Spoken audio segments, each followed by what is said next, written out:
All right, welcome back to our Training Day podcast. I got my boys Wolfpack in the house. They flew into New Jersey today and lit up the office. A lot of energy, a lot of heat, a lot of energy drinks. My man Stan Smith, Alex Macias, and Rosston Bickhaus in the building with me today, and we're about to get popping. So, welcome to the podcast, fellas.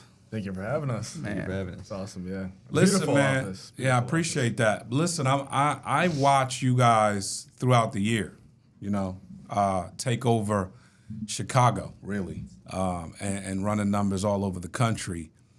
But I was talking to Rob yesterday, and he was telling me, he's like, dude, these guys that come into your office, they got all kinds of energy. You've not felt energy like that. They dial from 7:30 to 10 p.m., and if they don't hit their goals, they buy leads in Hawaii, and they dial at 2 a.m. I was like, let's go. So to see you guys live and in effect and just how you guys move, it's exciting to see, but it also says a lot about why you guys are exploding. So, Stan, I'm going to start with you because I just want to I want you to give me a little bit of a backdrop on kind of the year and the vision you had for your organization, Wolfpack. And, how do you see that right now? Because you got young gunners everywhere and a lot of people making a lot of money. So I want to hear what you got to say about that. I mean, that's exactly what it was. When I started May of last year, I've been in the business now a year and a half. I told Rob from day one we were going to do $1 million that year. Didn't happen. It took a lot longer than expected. I learned a lot. And my biggest issue is I was always restarting, And we came into this year, we had 6-7 guys, man. We were doing 80 to 100,000. We were doing much at all, and I was like 50 of it personal. Coming into the year. Yeah. Got it. And then restarted again in March. We came out, we were at 80,000 of production. We were restarted. We lost a few agents. We started over. We had like 5 guys. It was me and 5 guys in the office. And, it's still cold in Illinois. We hated coming in, man. It sucked. And then April, next thing you know, it's like, okay, 150. May, it's like, 250. June, 350. And we're just growing. And then we went from 350 to 6, or we went from 350 to 580, 580 to 750. That's 750 crazy. To 850, and then we'll do $1 million in December. Woo! You want to talk about heat? Dude, that's different, bro. So, 80,000 in March, yeah? 80,000. So, what were you feeling like in March? What did that feel like? You must have been pissed. Honestly, man, I'm more mad at myself now. I was in love with it back then, dude. The grind. I wasn't mad about anything. I was happy to wake up and have something to work for. I was happy to go in there and make stuff happen. Because the group we had back in March, that was $1 million group just there with those 5 people. What we've added in now is just a reflection of what we had back then. It's nothing new. That was our $1 million group back then, and it's part of the guys that are sitting here right now, plus 2 or 3. So, I love going in every day, dude. We were a family. We're a family now. So, when you ask about a group that's killing it, I mean, it's a family. We got brothers and sisters going into work every day and watch their brothers and sisters succeed. I love it. So, it's amazing what we've built. And more importantly, I mean, the numbers are cool, the growth is cool, but just the culture that we have and the people we have in our group looking out for each other and what we're doing for each other, man, it's something special. That's strong. Very strong. And Ross, obviously, you've been a benefactor of that, probably a driver here, both of you and Alex. Part of the drivers here. Talk to me about when you came in, Ross. Man, so I was one of Stanley's first agents that actually wanted to do this full time. When I came in, Stanley made me come down to Dallas. He actually drove with me. Yeah, because this started in Dallas. Kind of started in Dallas, right? And that's what I'm saying is March. I flew back here February 28th. The last day of February, that's when we restarted. Okay. Because, he left. So Ross, he came back. They always come back. He came back. He had left. He got offered a 135, 145 somewhere. He thought comp was going to change the game. That was what was going to make him money. So he left, which I don't blame him for it. At that time, I had a lot to learn as a leader, and we wouldn't be where we were if he didn't do that. So helped me a lot as an individual. But yeah, I came back here because the reality of it is I'm asking people to leave their family, leave their homes, move down to Dallas. I'm trying to find enough space to make these people move down and have a place for them to live. Right. So finally, as he was going out, I had a few guys that needed my help. And I'm not a virtual guy, man. I don't want to sit at a computer all day. So I was like, as much as I love Dallas, I always talk about there's wants and needs. I wanted to stay in Dallas. I needed to go to Chicago. So I came back, and we made it happen. That's what's up. Go ahead, Ross. Talk to us a little about the transition. It's pretty much as simple. I went to a couple lock-ins before, and lock-ins obviously just a bunch of people, in an Airbnb, kind of just selling insurance. But like that, obviously, like my first couple days in the business, bro, I made a couple grand with this guy. Like, just calling on the phones and just, out of habit, working 16 hours that one day. And I was like, okay, if I can make $2,000 a day, I'm gonna go down and just live my life with this. Came down to Dallas with $1,000, flipped that 1,000 to 5,000. And then, next thing you know, I'm leaving in December with, $35,000 in my bank account. Wow. And before that, I never How old even are you? had 20. At the time, I was 19, and then I turned 20, and then I'm 21. So, at the time, I've only ever had $600 in my bank account, like before that. It was just enough to get me by, living at a very comfortable point in life. Family basically pays for everything. And this kind of guy, I was like, no way this kid from the same high school as me is making more money than me. Huh. And I was like, all right, sign me up. Like, I came down for they're ready to kill him. So you got a competitive spirit. Oh, 100%. Oh, there's a backstory to that. I'm listening. I can't do that. We hated each other in high school, Oh, I definitely want to hear this. The truth comes out. He was, he was with the same girls I was with. He wanted to be with the girls I was with, and vice versa. So, and we were always butting heads. But then, even when I got started, man, we were in a group chat together on Snapchat. He was always talking trash. And then one day, it was the funniest thing ever, man. Him and his boys, they had been talking trash for a couple months straight. He calls me. I'm down by the pool. I just made a cool little $6,000 that day. I'm kicked up down by the pool in my apartment, living life in Dallas. He calls me. He says, hey, it's Ross. So, oh, what's up, buddy? He said, how are you? I'm ready to get started. Word? Y'all hadn't talked about this before? No, man. He didn't Wait, you were just promoting it. Yeah, just blasting so on I- social media. yeah, so I'm ready to get started. Yeah, so I got my real estate license when I was 18. Got it. Thought I was So you've always been Thought I was driven. gonna take it like to the moon with that. But Got it. I mean, realistically, I kind of looked at it. I was like, if I'm gonna be insurance broker, I'm pretty much gonna be broke. It's like that's just kind of the name of the game, especially like in the Chicagoland area. I mean, it was just like everyone's getting their real estate license. Got and, like, if you're making 6 figures a year, but you've been in the game for like 10 plus years. Got it. It was really difficult, and I didn't really have the online traction that I needed for that as well. So I was like, what is one main thing that I can do that I can control my income? And I was looking around and whatnot, and I seen his stories, and I was like, you know what, like this is something I want to definitely check out. So. So did you feel like you had to humble yourself, or were you like, whatever? I mean, it was very humbling, working for the guy that I didn't like. But, I mean, at the same time, bro, like, he's literally my best friend now. Like, would not pick, That's crazy. I wouldn't pick anyone over That's than dope. That's so dope. That's so But, dope. I mean, it's true. It's true. I mean, like, bro, like, he humbled me a lot. I humbled him, especially, like, like you mentioned, like, when I left, I woke him up, like, I mean, like, you got to boss up sometimes, and you got to realize, like, hey, if I really want to do this big, you have to realize how to recruit and develop a person like me, who has that ambition to drive and do better and better and better. Love it. It was a social media war when he left too. It was true. Because he left. He closed a few deals. He's posting on social media. I love my new team. I love my new comp. And so, believe it or not, that's his agent. Okay. He was direct to him. Okay. Like the 4 guys that I restarted with, they were all direct to him. Got it. He left. They all came direct to me. Got it. Right. And then they'd been with him for like 2 months, and he's a killer on the phones. He was selling a lot. But again, like he talked about that humbling aspect, which is something we talk about a lot, so I don't have an issue talking about it on camera. He definitely had an ego. So he wasn't developed as a leader yet, and his people were struggling. So then I came back, and my number one goal was I didn't care how much money I made. I was going to make all his people money and rub it in his face. Got it. So we're on social media going back and forth. He's like, I love my new team. I love my comp. Is this on Snap? Oh. This on Snapchat? Instagram. This is Instagram and Snapchat. I got his guys, every time they close a deal, they're closing just as many deals as he is. I got them posting, comp doesn't get you paid. This is real leadership. We were going back and forth. It was hilarious. But nothing but love, man. I've loved this dude since day one, since he came to work for me. I'm real close with his mom and his family, and they're all amazing people. So That's fantastic, dude. Yeah. Alex, what say you to this, my friend? Obviously, when did you get started? So I started last year in December. Okay, got it. So you're very new. Yeah. And so what was your come up like? Obviously, You have a budding agency. You got really awesome personal production numbers. You're well over, I think, 340 right He'll be now. Hall of Fame this year. Yeah, he'll be Hall of Fame. So, talk to us, man. How'd it go down for you? Yeah, so actually, I actually knew Stanley as well, even before he started doing life insurance. I worked out at the same gym he did. Got it. And so I already, I followed him on social media and stuff like that.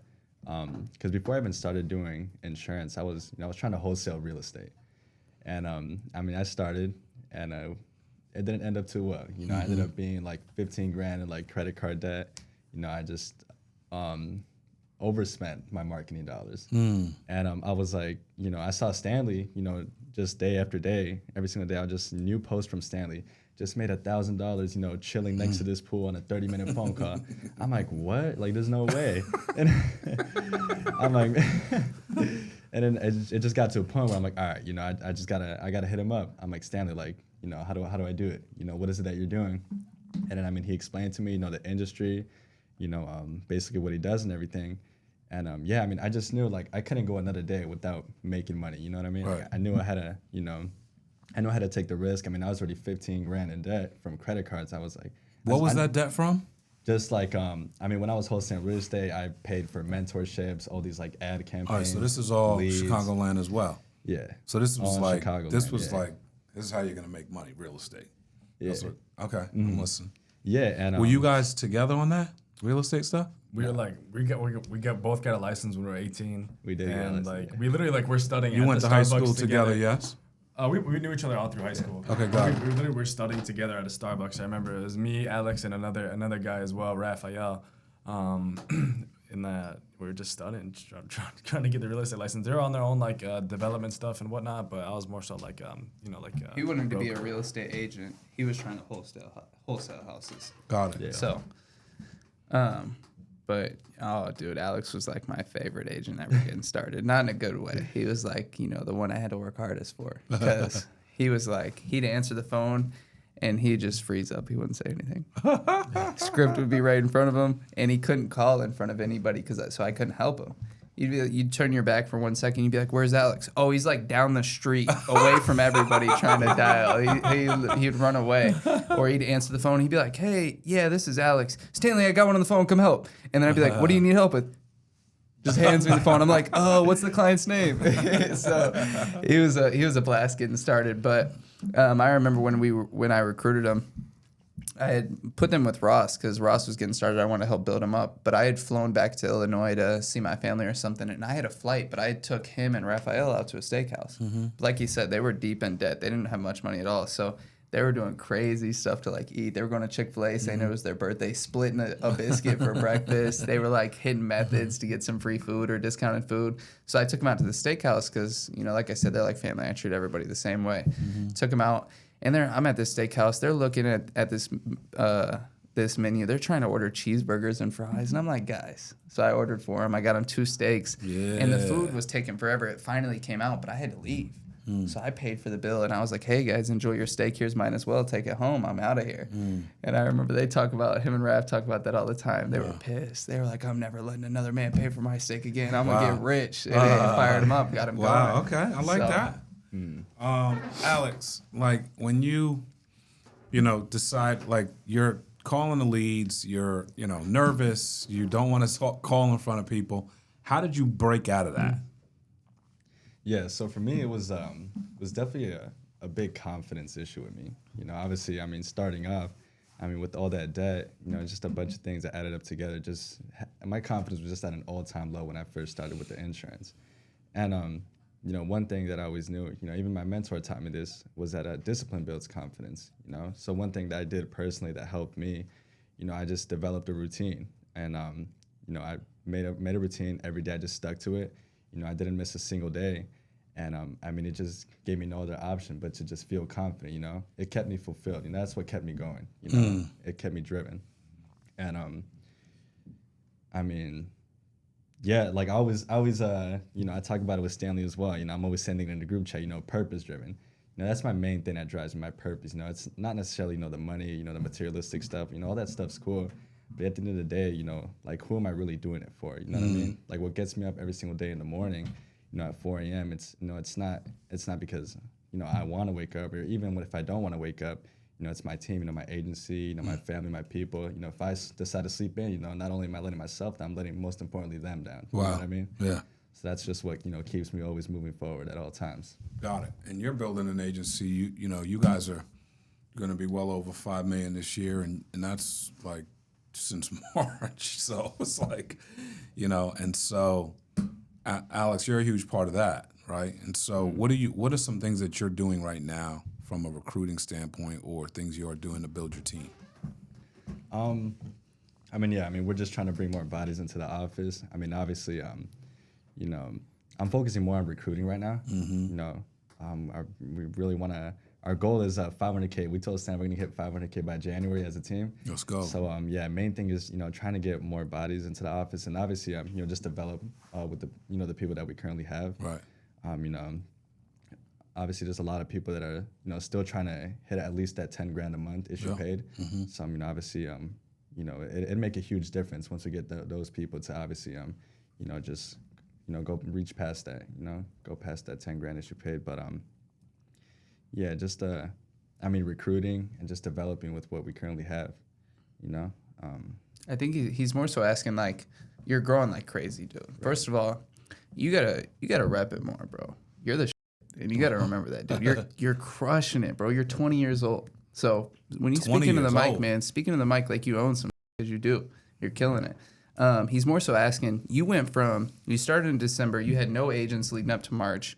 You were producing 10, maybe 20 grand a month. You went from that to doing 60 grand a month personal. And you have a team that's doing 275 grand. Where are you getting the bodies?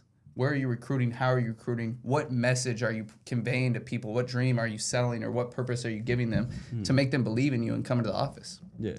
Oh, well, definitely, yeah, just social media. All of my recruiting I do through social media. I just like, main thing for me is like, I like to be authentic on social media, I like to tell people, just straight up how it really is. First time, like I always tell them, first time they hit me up, let's hop on a phone call, Right. And as soon as we get on that phone call, I'm just always authentic with them. I tell them how it is. I never tell them it's gonna be easy. Like you're gonna come in your first day, just make 10 grand. Because you can, but the possibility of every agent doing that, it's not, it doesn't work like that. Right. So I just tell them how it is. You're gonna, like, I literally made this my life. I tell them what I did. I became obsessed with the process. The building process is the most beautiful part. And there's a lot of people. Me personally, it took me a whole month till I sold my first policy. And you're gonna see a lot of people, they come in their first week, they dial and they just decide to quit. And I'm like, that's the main thing I asked them. Like, let's just say, you're calling for a full week and you don't make any money. What's your next step? Are you just gonna decide to quit? Or are you gonna keep going until you do make that first sale? And I like being authentic with people. I tell them straight up how it is. It's not gonna be easy. Right. It's gonna be hard. If it were easy, everybody would do it. But just being authentic with everyone. I love it. And now, Ross, you're crushing it. You got a team doing 250. Yep. Which is strong. So we're looking at, basically the anatomy of kind of what Wolfpack is. Ross, when it comes to recruiting and, training, motivating, what are some things you're doing right now? I can tell you kind of how I started and how I'm trying to recreate that process of like getting to the point where I am now. So when I came back, I started back in July. Okay. So July, I didn't care about any numbers. I didn't care about anything, though. I was behind. I was on catch-up mode because here's the deal. If I would have kept him, if I would have kept a bunch of other downlines that I left and he obviously acquired when I left, I would have been well over $500,000. Sure. Because I had 3-4 months where I wasn't recruiting. Right. So I was playing catch-up time. And at the time, I said, you know what? Screw it. Quantity over quality. So I recruited everyone and their mom. And the reason that is because, like, here's the deal. Like, I've been through the process. Like, a lot of people, they don't understand. Like, they wait and they wait and they wait to recruit until they have that personal production. But let's say their first or second or third recruit's a hitter. Right. You're not going to be able to train that person. Right. That's why it's so important to recruit as much as you can, post content as much as you can. Right. Because at the end of the day, like, you have to be able to train those people when they come across your desk and they're ready to go. Like, they're on fire. You're going to have to really, pour into those people. And quite frankly, if you're not recruiting while building in your first 2, 3, 4 months, like, you're not going to be able to have the tools to supply that demand. No doubt. So when I started, I came back in June. Okay. In June, my entire team's IP was $1,000. Wow. Next month it was 40,000. Okay. Next month it was 95,000. Next month it was 195. Jeez. And the next month after that is about $250,000. Good for you, bro. So How much of that is you? very minimal. I mean, I'm fine. I don't care what the numbers are. I'm good. I think the biggest leg was about 20%. Okay. So I mean, it's a lot of bodies. Let's go. So how many people would you say are in your org now selling? 35. That's strong. 35. I mean, we got a lot of people. So main thing is like the quantity is like it's there. You know. Right. So what I'm trying to do right now is obviously replicate the process, and for my agents too. You know, teach them different methods on how to recruit efficiently. You know, tell them how to recruit qualified people, because at this point, you know, we have those people. You know, we have a lot of people, but it's all about the quality now. So That's great. you know, and being able to replicate the process to being able to, you know, get those agents paid as well. So I mean, just too many bodies to only be doing $250,000. You know, it's easy. I tell my team every single day, this is a $500,000 team if we just double our production overnight. Right. A couple things you Right, said. we're a $2 million team. We just double our production. Works like that, big That's dog. how it works. So you said a couple things there, Ross, because you're talking about, you know, quantity over quality, right? We're going to load them in.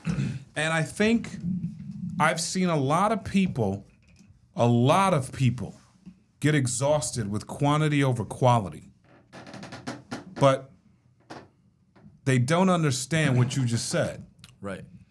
You had $1,000 that you paid. How could it be quality over quantity? You had no people. Exactly. The timing for you to go quantity over quality was imperative. Mm-hmm. Then you loaded them in. You know, doubled, tripled in very short period of time. You're ready to make this jump. You've got trained, seasoned professionals, and then you got some newbies, some people that are trying to get this thing rolling, and now you're saying quality over quantity, yes? Right. You got to build up the legs efficiently. That's strong. I think I need people to understand this. It is not hire 3 agents and water it and, you know, make sure you get it nice sunlight and make sure you check the phone script that they said and make sure we cultivate the 3 agents. That doesn't work. What works is get everybody. You're basically like this. Everybody's hearing you as you speak, as you sell. And then you could do some one-on-ones as you go, but you start to find your hitters. Right. You have to find your hitters. If you think the 3 people you start with are your hitters, you've already lost. Now you got 35 people and you got hitters. You can name them. You probably got 7 and 9 people that you can really work with. Right. And now you can start developing them out and helping them grow their numbers personally and as a team, and that's how you're going to explode. Yeah. And at that point, like, you have full control of your business. Like, last month I had 22 directs. That's crazy. And then that's my, third, fourth month, Right. like, actually, you know, developing again. Like, that's insane numbers. Yeah. You know, and that point, you'll be able to structuralize your business. Okay, this guy's not performing. You know, he needs someone loud and productive. Like, let's put him underneath here. Yeah, And next thing you know, they're starting to sell. You guys So- are nuts, dude. So win-win. You're 20 years old? And well, here's the deal as well. You know, you're talking about quantity over quality, quality over quantity. What kind of leader are you if you can't take somebody out of a bad situation and make it good? What I kind like of, it. you know, and that's one thing I believed in is I grew up watching Ratatouille. You're familiar with Ratatouille? Favorite movie of all time. I think I've said this on a podcast with you before. Ratatouille said anybody can cook, right? And what does that mean? That doesn't mean every single person's going to cook. Not every single person's going to be good at it, but every single person has the opportunity to. And that's what I believe in is give me anybody. I don't care how rugged or torn up they are. Let me see how good I am. And that's a tell of how good you are. How bad can someone be and how good can you make them? That's how good you are. That's You strong. know, if you're only working with people that are good out the gate and you don't have to do much, what's going to happen when you run out of good people to find? Or what's going to happen when you can't find good people? It's going to fall apart. And here's the deal as well is That's when people are facts. really good at what they do or they're really great, they have egos, you know, things like that. And if you're recruiting them and you're not doing enough for them or you're not giving them the world, they leave. You know, you take somebody from nothing and you give them everything, they're not going to go anywhere, dude. 100%. And it means so much more. You know, I'm watching broke people change their lives. I'm watching people with messed up homes. You know, people that don't want to go home and be in their parents' house and things like that. People that never knew of an opportunity. People from small towns with no money. You know, I'm watching those people come in here and change their lives. That's everything. Are y'all seeing the same thing? Are you having that same experience and feeling that? Like you've had the text messages of people saying thank you or what have you? 100%. All the time. Definitely. Dude, when I started, I mean, even now, like not so much now because I've kind of stepped away from doing it as much. But 3-4 months ago, I was paying people's bills. You know, I mean, they're in bad situations. I'm not just gonna say figure it out. You know, you get a one get out of free. With jail. Yeah, get out of jail free card. Yeah, exactly. I got Whatever your it back, is. bro. So, and it's late. I've been traveling all day, but you get one, and I'm gonna help you through it because sometimes all somebody needs is one more push. And what's $1,000? Here's $1,000. I can lose $1,000, and if you turn it around, you're gonna be amazing. And if you don't, I know I'm never gonna have to waste time or $1,000 again. You're gonna leave. So that's an easy way right there to tell me. Like everything is speed. How quickly can I understand if this person's going to be successful or not successful? How quickly can I figure out if they have it in them? Well, let me put myself in a very serious situation. You know, let me put them in serious situations, and let me help them through it and see how they change. Do they change and are they thankful and want to grow, or do they just keep doing the same thing? They keep doing the same thing. Hey, go get a job to pay your bills. This isn't going to work. But if they change, I'm never going to have to pay their bills again, and they're going to pay my bills for the rest of my life. You know what I mean? In a good way. So that's what I love, man. I love working with people that haven't had the opportunity or unsuccessful people, you know. My job is to make the quality. I'm the quality control specialist. You know what I mean? I'm not like the products aren't going to come off the line amazing. It's my job to make them amazing. You know, I sell a dream, dude. The reality is a 19-year-old, a 20-year-old making 20, 30 grand a month is a dream. We sell dreams. It's my job to turn the dreams into reality. That's strong. I mean, it's amazing that, you know, again, you guys all believe, like, at the end of the day. I don't think that's the amazing part. It's the fact that you found a way to believe at a young age. And, you know, a lot of people have ambition or desire or, you know, they want to do something real or they want to do something great. I think more than great, real. Something real. A lot of times it's like, I just want to do something real that works. And if I put my time and energy into it, it will pay me back, right? That's what you're grasping right now and what you're basically selling. Hey, we have something real. Come taste and see if it's good, right? And so when people find something real and latch onto it and grow it, but the drive, because the making kind of money y'all making, you could check out at any time. You guys are sun up to sundown, driving the doggone thing. I mean, that's impressive. So kudos to all of you. I'm going to ask each one of you individually, what are your goals for 2025? Where do you want to be personally? Where do you want your agency to be? I'll start with you, Alex. So personally, well, yeah, and even as an agency, I mean, by 2025, I want to have $1 million agency already. $1 million a month. $1 million a month. Okay, makes sense. Personally producing, my goal is I want to hit 80 grand in a month. Issue paid. Let's go. That's my goal for 2025. And I mean, even outside of the business, you know, I just want to develop as a person, you know, as who I am. I mean, obviously, there's still a lot of things I need to work on, you know, and like building a team as well. Developing inside and outside of the business, you know, in all aspects of life. And obviously just, you know, continue to keep growing the business, the team. Yeah, that's great. Pouring into people. Mm-hmm. That's strong. What about you, Ross? Yeah, so I think the start of summer, I think we're going to be pushing 2 million. I really want to get up there 2 million. Come on. Yo, Stan just got lit. He just got lit, bro. Where the energy drinks at? I don't need one now. He's got me fired up. Shit. I was going to say I want to be around 3.5, 4 million at the end of the year, but if he's giving me 2, let's go for 6. Yeah, so that's the deal, right? Go ahead. Yeah, I mean, I think $1 million is very, very possible. But even with the group I have now, I mean, right. 40 people, you know, in the licensing process, or licensed actively riding, I feel like 40 people. I mean, they recruit one person. I mean, next thing you know, we got 120 I mean, people. dude, the math on that is if you can get your average rider to do 20, that's 800,000. Yeah. You get your average rider to do 25, that's $1 million right there with the same amount of people you have. That's crazy. Right. So how can you get your average premium? Triple the writers. That's all it is. Just Triple the writers and keep driving it. Yeah, I mean, continue to do the method, bro. Keep placing people in a position where they can be successful. You know, keep putting them in a different position than they are.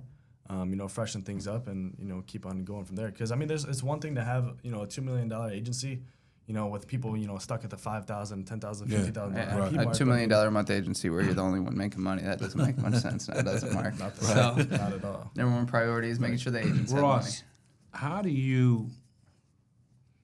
It's hard to say this. I'm going to ask. I would have normally wouldn't ask this, but I see such fire and drive in you. What keeps you going?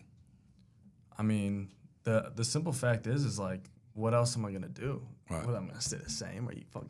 Is that a joke? You know what I mean? Like, no, like that's not an option. That's like you can't go back or you can't stay the same. I mean, like that's the purpose of life too. You always gotta be better and keep on continuing to grow. You know, it's just, you know, I mean, it's depressing to stay the same. Right. You know, next week I'm gonna have a new haircut. Next week I'm gonna have new shirts. I'm gonna buy new things. I'm gonna experience different things. I mean, I think that's what all life is about. So I mean, hitting that $2 million mark. I mean, like once I'm there, I'm like, okay, now it's $5 million by the end of the year. Sure.